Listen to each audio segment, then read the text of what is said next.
Hello world, எல்லாரும் எப்படி இருக்கீங்க? நம்ம வாழ்க்கையில் நிறைய ப்ராப்ளம்ஸ் இருக்குங்க. கடன் சுமையாகட்டும், இல்லை வேலை இல்லை, அமைதி இல்லை, மனக்குழப்பமாகவே இருக்குது, குழந்தை இல்லை, கல்யாணம் என்னமோ கூடியே வர மாட்டேங்குதுங்க, ஆக மொத்த நிம்மதியே இல்லைங்க அப்படின்னு நிறையா டெய்லி நம்ம சொல்கிற ஒரே வார்த்தை அதுதான். இந்த மாதிரி பிரச்சனைகளெல்லாம் ஃபேஸ் பண்ணுறக்கு என்ன தான் நம்மளுக்கு தன்னம்பிக்கை இருந்தாலும், நம்ம ஓடி போய் நிற்கிற ஒரே இடம் ஆண்டவனோட திருவடிங்க.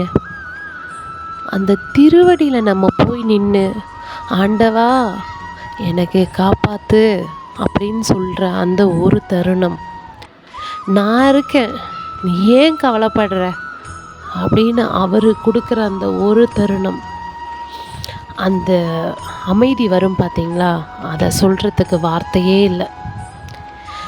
அந்த மாதிரி நம்ம ஓடி போய், சாமி என்னை காப்பாற்று, எனக்கு இந்த பிரச்சனையை சரி பண்ணி கொடு அப்படின்னு கேட்ட உடனே நம்மளுக்கு சரி பண்ணுற தெய்வத்தில் ஒருத்தர் தாங்க நம்ம நரசிம்ம பெருமாள். நரசிம்ம பெருமாள் அப்படின்னு சொன்னாலே அவர் நம்மளை காப்பாற்றுற அந்த நிமிஷம்தான் நம்மளுக்கு ஞாபகம் வரும். அந்த மாதிரி திருச்சியில் ஒருத்தர் இருக்கார், ஸ்ரீ காட்டழகிய நரசிம்ம பெருமாள்.